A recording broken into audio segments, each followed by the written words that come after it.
माटी के लिए उन्होंने लोकोदय ग्रंथमाला से इसलिए प्रकाशित किया कि जैन जैनेतरों के लिए वो ज़्यादा उपयोगी होगी। प्रकाशित करके प्रथम प्रति भेंट करने के रूप में, उसका लोकार्पण कार्य कराने के रूप में एल.सी. जैन भारतीय ज्ञानपीठ के निदेशक लक्ष्मीचंद जी जैन मड़िया जी जबलपुर में आए थे पिछी परिवर्तन कार्यक्रम में, और उन्होंने मूक माटी महाकाव्य जो प्रकाशित हुआ था भारतीय ज्ञानपीठ से, उसका विमोचन करा के लोकार्पण जैसा एक कार्य संपन्न कराया और संघ के लिए प्रतियां भेंट की। मतलब मड़िया जी 84 से प्रारंभ हुआ लेखन और 88 में मूक माटी के रूप में मड़िया जी में ही गुरुवर के कर कमलों में कृति समर्पित की गई। चातुर्मास संपन्न होते ही, पिछी परिवर्तन का कार्य संपन्न होते ही आचार्य ने पुनः विहार किया और पनागर वही शीतकालीन क्षेत्र जो आचार्य को पसंद आ गया था, पुनः शीतकालीन प्रवास आचार्य ने पनागर को दिया। स्वाध्याय वगैरह अच्छा चला और एक दिन ऐसा आया कि सामयिक के बाद आचार्य का संकेत मेरे पास पहुंचा कि कोई महाराज जी आए और उन्होंने कहा कि आचार्य आपको बुला रहे। अच्छा, क्या बात है, अभी तो कोई प्रवचन वगैरह नहीं, रविवार भी नहीं, कुछ होगा। पहुंच गए। आचार्य शांत अकेले कक्ष में बैठे थे। हमारे पहुंचते साथ मैंने जैसे ही नमोस्तु किया तो हंसने लगे तो समझ में आता है कि कोई सामान्य बात ही होगी। फिर भूमिका बनाते हुए कहते हैं कि देखो शीतकालीन प्रवास तो यहाँ पर हो गया है और उस समय संघ में चतुर्मास संपन्न करके मुनिराज योग सागर जी और क्षमा सागर जी भी पनागर आए हुए थे, वो भी संघ में स्वाध्याय में सम्मिलित हुए।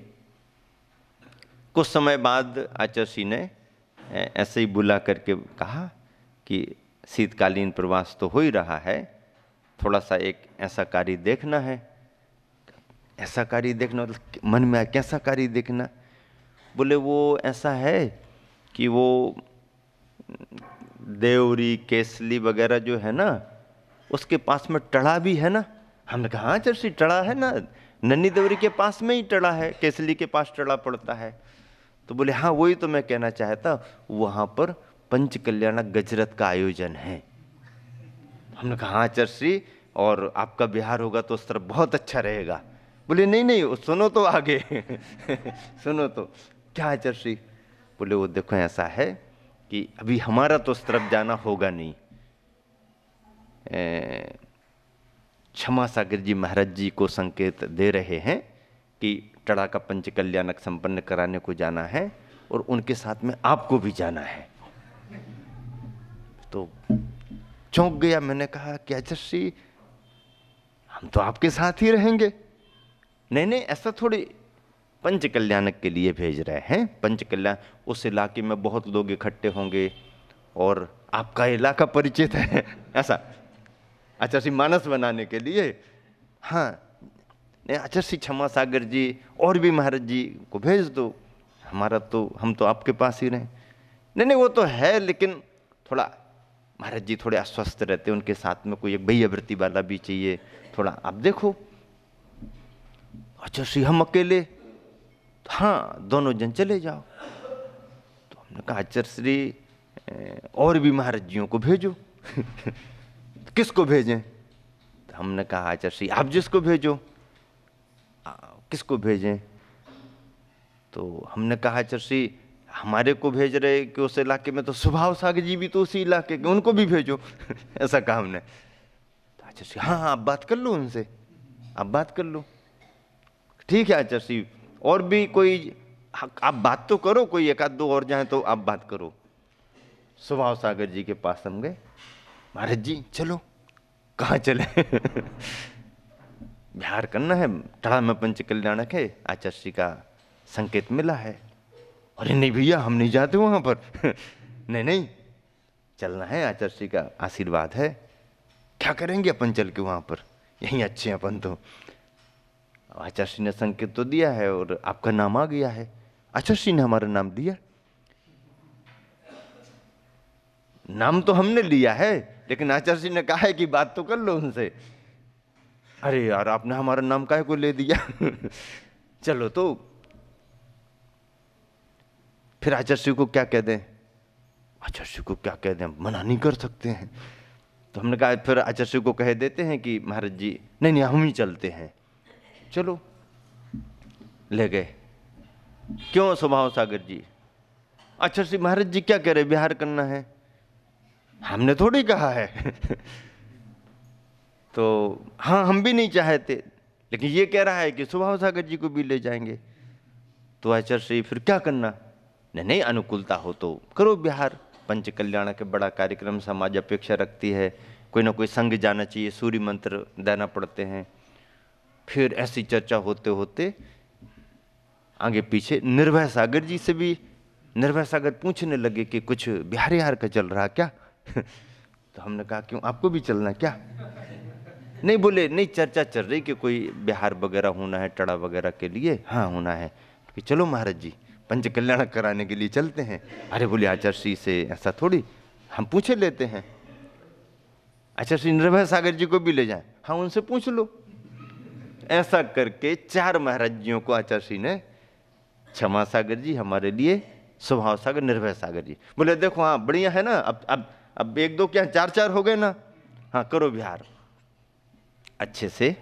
हालांकि इच्छा तो किसी की भी नहीं होती है, सभी चाहते आचार्य के पास रहें, लेकिन अंदर से आचार्य के भावों को समझते ये भी समझ लेते हैं कि समाज को आवश्यकताएं होती हैं, और आचार्य स्वयं जब अपनी तरफ से संकेत दे रहे हैं, आशीर्वाद दे रहे हैं, तो फिर अपना कर्तव्य भी बनता है। और इस तरह हम चारों महाराज जियों ने विहार किया। टड़ा धीरे धीरे विहार करते हुए पहुँचे। सर्दियों का समय था, वहाँ पर भी पहले से कुछ महाराज जी वगैरह विराजमान थे। दोनों संघों ने मिलकर के बहुत अच्छे तरीके से पंचकल्याणक संपन्न कराया। आसपास के इलाके से जैन समाज के साथ जैनेतर बंधु बहुत उपस्थित होते हैं, क्योंकि उनको इन कार्यक्रमों की जानकारी रहती है। कार्यक्रम संपन्न हुआ, आचार्य के संकेत हम लोगों को मिले आशीर्वाद के साथ, और वहाँ से सिलवानी विहार किया। सिलवानी में कुछ समय प्रवास हुआ, कार्यक्रम कराए। आगे संकेत मिला सागर के लिए, तो सागर के लिए हम चारों का विहार हुआ। सागर में भी कुछ कार्यक्रम मंदिर आदि के थे, एक विधान भी होना था, उसको संपन्न कराया। वेदी प्रतिष्ठा का भी एक कार्य था, कार्यभाई मंदिर का, उसको भी संपन्न कराया। और इस कार्यक्रम की संपन्नता के साथ ही संघ को समाचार मिले कि क्षमा सागर जी और निर्भय सागर जी कटनी की ओर विहार कर लेंगे, और मैं और स्वभाव सागर जी वापस मड़िया जी के लिए विहार करें। आगे दोनों संघ मिलकर के विहार करते गए, और लगभग दमोह तक दोनों संघों का एक साथ विहार हुआ। दमोह से क्षमा सागर जी, निर्भय सागर जी कटनी के लिए आगे बढ़े, और हम दोनों दमोह से मड़िया जी के लिए विहार किए। ग्रीष्म काल का समय चल ही रहा था, वाचना चली रही थी। वाचना का लाभ भी मिला संघ में पहुंचने पर, और फिर ऐसी खुशी भी हो गई कि चलो विहार करा दिया, आचार्य ने करा दिया, लेकिन अब आगे तो अब चातुर्मास तो साथ में हो गई होगा। इस अनुमान में निश्चिंतता से रुके हुए थे। जैसे ही वाचना पूरी हुई, आचार्य श्री का विहार करने का समय आया। आचार्य श्री उसके पहले जिन संघों को जहाँ भी विहार कराने का होता संकेत दे देते हैं, ताकि यथा समय संघ पहुँच जाएं। आचार्य श्री का विहार हो उसके पहले ही आचार्य श्री ने संकेत देना शुरू कर दिए संघों को, और मुनिराज समय सागर जी, मुनिराज योग सागर जी, मुनिराज चिन्मय सागर जी को सन 89 सन प्रारंभ हो गया था, तो 89 के सन में मुक्तागिरी चातुर्मास करने का आशीर्वाद दिया, और तीनों महाराज जियों ने विहार करके मुक्तागिरी चातुर्मास किया। उसी वर्ष हम लोगों को भी संकेत मिला। हम लोगों के संकेत में मैं स्वयं, मुनिराज प्रमाण सागर जी और एक एलक सम्यक तो सागर जी भी थे। अभी वो नहीं है, उनकी समाधि हो गई है, वो एलक अवस्था में थे। तो उनको, हम तीनों को आचार्य ने संकेत दिया। हालांकि स्पष्ट तौर पर तो ऐसा कह दिया पूछ करके कि कहाँ चतुर्मास करना है। तो कहाँ चतुर्मास करना है, अब आप करा रहे तो आप बताएं कहाँ करना। पहली बात तो आपके साथ ही करना, कहाँ करना तो आपके साथ करना। नहीं नहीं, हमारे साथ तो बहुत हो गए, अब थोड़ा सा एक आध चतुर्मास बाहर होना चाहिए। बिहार भी अभी हुआ, समाचार भी अच्छी प्रभावना के मिले, इस बार चतुर्मास थोड़ा बाहर होना चाहिए, समाज बहुत लाभ लेना चाहती है। तो आचार्य ने बुला करके संकेत दिए। तो फिर कहाँ चतुर्मास करना है, कहाँ चतुर्मास करना आचार्य, आपकी जहाँ की आज्ञा हो, ये गांव का नाम, वो गांव का नाम, ऐसा नाम वैसा नाम। जब आचार्य ही चर्चा कर रहे तो अपन भी आचार्य ये गांव तो ऐसा है, वो गांव उतनी दूर है, हम तो आपके पास ही, आपका चतुर्मास मड़िया जी होगा तो इसके आसपास हमारा कोई गांव होना चाहिए चतुर्मास का, आपका चतुर्मास आसपास होगा तो हम, ऐसी चर्चाएं सहज चलती रहती थी। फिर आचार्य ने सुनिश्चित किया कि हमारा तो अभी स्थान निश्चित नहीं है, आप अपना पक्का कर लो। तो आचार्य फिर आप ही बता दो। फिर आचार्य ने कहीं सिलवानी का नाम लिया, कहीं कहीं का नाम लेते लेते फिर बोले अच्छा देखो, पिंडरी वाले श्रावक भी बहुत आए, पिंडरी जिला मंडला में है, और उसका संदर्भ भी ऐसा बना कि पिंडरी की समाज जब बार बार आकर के गर्मी में निवेदन कर रही थी तो आचार्य के पास में निवेदन तो हो जाए, पर आचार्य ने कुछ कहा नहीं।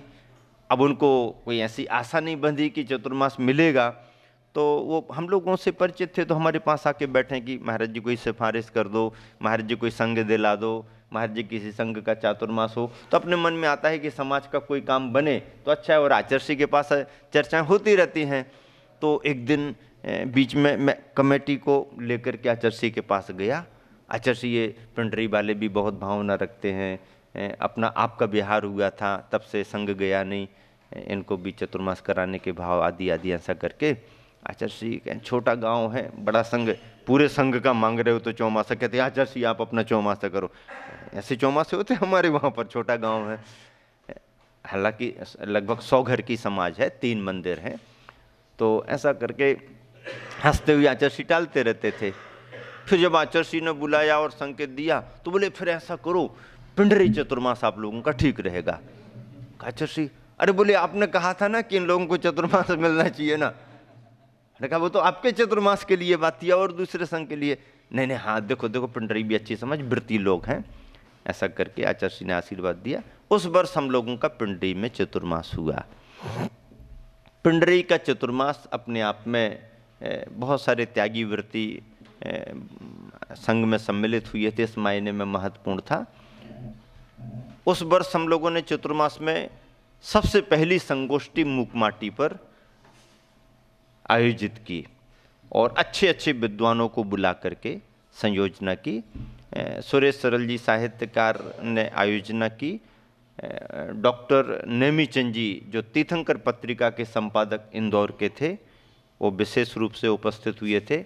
जबलपुर के भी साहित्यकार लोग, जैन जैनेतर मतलब लेखक वगैरह को बुलाया और बड़े रूप में अच्छे से संगोष्ठी संपन्न की। आलेख वाचन भी हुए, हम लोगों ने भी जो लिखा उसका अच्छे से मूकमाटी पर प्रस्तुत किया। वो मूकमाटी प्रकाशन के बाद की पहली संगोष्ठी और चर्चा का विषय भी रही और अच्छी संयोजना के साथ शाकाहार सम्मेलन जैसा 3 दिन का कार्यक्रम करके 1 दिन मूकमाटी की संगोष्ठी रखी। सम्यक तो सागर जी की चर्चा जो आई हम लोगों के साथ चतुर्मास की, सम्यक तो सागर जी बंडा के ही थे। बाबूलाल जी पंडित जी ब्रह्मचारी जी करके एक बहुत अच्छे संघ की सेवा में रहने वाले ब्रह्मचारी थे, गृहस्थ ब्रह्मचारी। और आचार्य के लिए तो बहुत ही पूरे 4-4 महीना चौका लगाते थे। तो ऐसे सम्यक तो सागर जी जब वो संघ में आए तो हम लोगों के साथ उठना बैठना और अध्ययन करना उनका पहले से रहा। आचार्य ने भी कहा कि इनको थोड़ा सा पढ़ाओ, प्रारंभ में उनको थोड़ा सा तत्वासूत्र वगैरह पढ़ाना शुरू किया। साहित्यिक विधा में उनकी रुचि थी, हम लोगों के साथ अच्छी अच्छी तैयारियां करते थे। और ऐसा करके जब वह दीक्षित हुए, उनकी दीक्षा भी क्षुल्लक अवस्था की तो आहर जी में हुई थी। ऐसा करके फिर उसके बाद में एलग दीक्षा भी उनकी हो गई।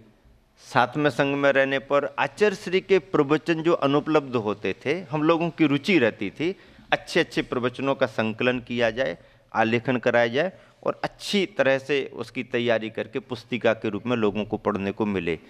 तो लगभग बहुत सारा काम हम दोनों ने मिल कर के किया।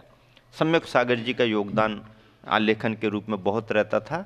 उसका फिर एडिटिंग करना, सेटिंग करना, ये हम करके, और कहाँ कैसे धीरे से आचार्य श्री का आशीर्वाद लेके, आचार्य श्री के ख्याल में बात ना रहे और काम हो जाए, ऐसा तो कभी नहीं किया। लेकिन लोगों के सामने ज़्यादा ये ना आ पाए कि हम लोग काम कर रहे हैं और आचार्य श्री को भी ज़्यादा मालूम ना हो और काम हो जाए, ऐसी भावना से बहुत काम किया। और आचार्य श्री सब समझते थे और बहुत आशीर्वाद भी देते रहे। वह सारा कार्य जो भी जितना अच्छे से अच्छा उस समय प्रवचनों के रूप में, साहित्य के रूप में रहा, हम लोगों ने किया। ऐसे सम्यक तो सागर जी काफ़ी समय साथ में रहे। पिंडरी में भी उनका चतुर्मास अच्छे से रहा और ऐसे चतुर्मास की प्रभावना संपन्न करके हम लोगों का विहार आचार्य श्री ने संकेत दे करके कराया। यहाँ आचार्य श्री का विहार भी मड़िया जी से चतुर्मास के लिए हुआ और इस वर्ष आचार्य श्री का 1989 का चातुर्मास कुंडलपुर सिद्ध क्षेत्र में हुआ। कुंडलपुर सिद्ध क्षेत्र में चातुर्मास स्थापित होते ही सबसे पहला दीक्षा का कार्यक्रम बना और जो आश्रम की बहनें थीं, उन आश्रम की बहनों में 9 आरिकाओं की दीक्षा सुनिश्चित हुई और वह भी श्रावण शुक्ला षष्ठी, सप्तमी तो पारसनाथ भगवान की तिथि है और नेमिनाथ भगवान की दीक्षा तिथि षष्ठी है।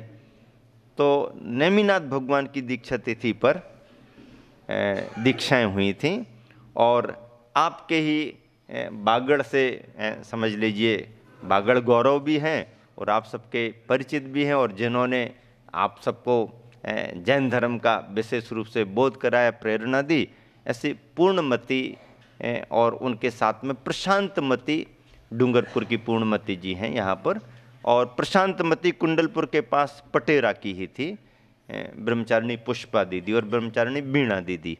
इन दोनों की प्रमुखता से आचार्य श्री ने बहनों को दीक्षा दी और उन सभी के नाम जो रखे गए, पटेरा वाली पुष्पा दीदी का नाम प्रशांतमती माता जी और बीणा दीदी का पूर्णमती माता जी, फिर अनंतमती माता जी सतना की, बिमलमती माता जी थांदला वाली,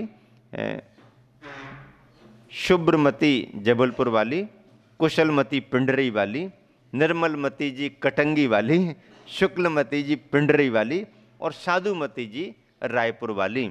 इस तरह से बहनों को दीक्षा दे करके नामकरण संस्कार किए गए।